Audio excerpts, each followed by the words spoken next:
Shalom. And Yaakov raised his family. Him, Leah, Rachel, his most beloved, and the two maidservants. They raised all their children, and it was a very, very, very bumpy road full of arguments and love and hate and lies and adventures and misadventures and profound, profound great sadness. For after a very long time of not having children, Rachel finally conceived with Yaakov, and they had a son, Joseph. And Joseph was the wonderment in Yaakov's life. Joseph became his favorite, much more than his other children. And he was favored and lived a favored life.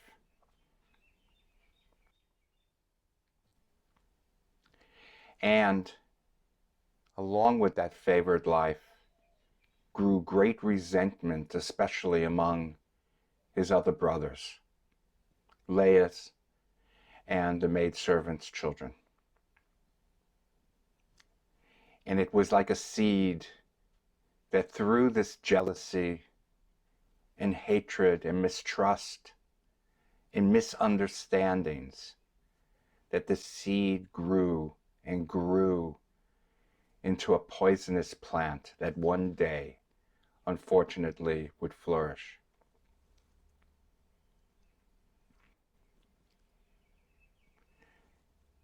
And then, one day, Rachel grew pregnant again from Yaakov.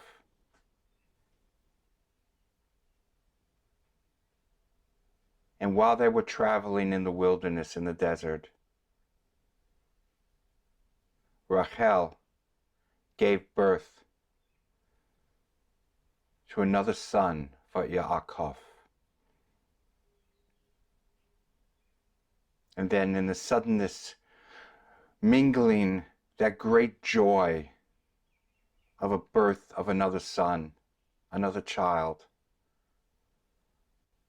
Rachel died in childbirth, forever joining that moment of great joy with a moment of great, great, great sadness. For the love of Yaakov's life no longer was alive.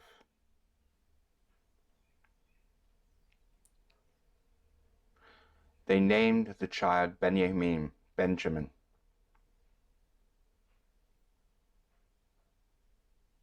And that child was blessed for being alive, but also cursed because any time Yaakov saw him, he forever would see that combination of great joy of birth and that great sadness of death simultaneously there in front of him in Benjamin's eyes.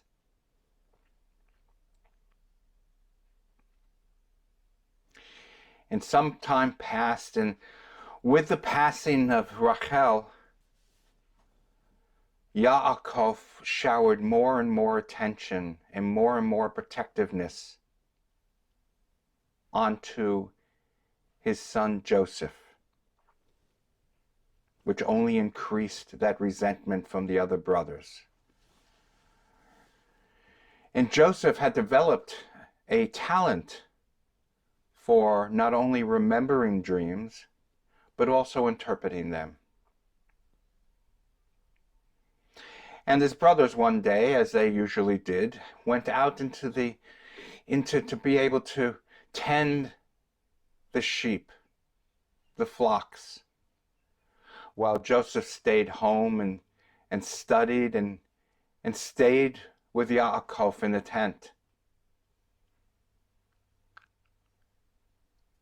And one day, after waking up, Joseph decided to go into the fields with the flocks and his brothers because he had had a dream that he remembered, and he wanted to share this dream with his brothers. And he came to his brothers and said, "Brothers, brothers, brothers, let me tell you about a dream I had last night. Oh, it was a clear dream, so I know it to be true."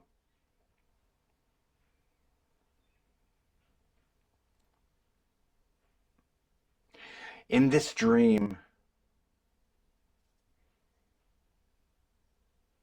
there were 12 stars in the sky. And one of the stars was brighter and bigger than the others. And the 11 other stars circled around that large, brighter star.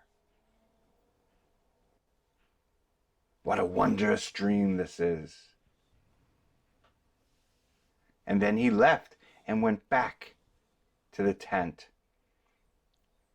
Now his brothers were not happy. They were not happy at all about this dream because their interpretation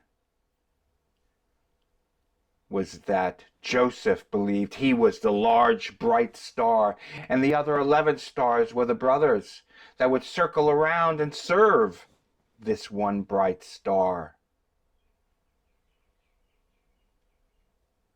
And they were angry, worried, jealous, and not understanding at all about this dream. And they started to talk among themselves about what to do about this. Well, some time passed, and yet another day with the brothers out in the fields with the flock. And Joseph came out and said, "My brothers, yet another dream I have had. And in this dream, there were 12 stalks of wheat sticking straight out from the ground. And 11 of these stalks bent at its halfway point and bowed down to the 12th stalk of wheat." What a wondrous dream this was. I saw so clearly, my brothers. I saw this dream so clearly. Well, when he went back to the tent, this was too much for his brothers to take. They felt they needed to do something about this brother of theirs. So they hatched a plan to be rid of him forever. So they planned to take him when the next time he came out to the field and set upon him.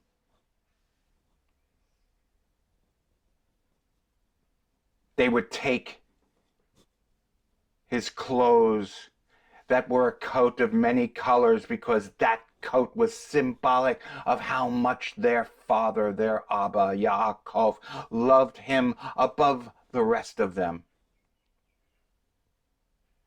And they were going to kill him.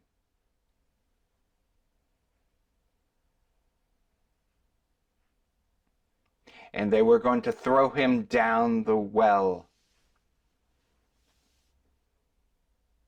and leave him there to die, and put blood, the blood of a lion, on the coat and bring it back as proof to Yaakov that he had been eaten by a lion. Well, that day came and they started the plan, but then they changed their mind, because off in the distance they saw a caravan heading to Mitzrayim, heading to Egypt, filled with slaves. And they disrobed him and took the blood of a lion and put it on his coat of many colors. And they took him and sold him into slavery.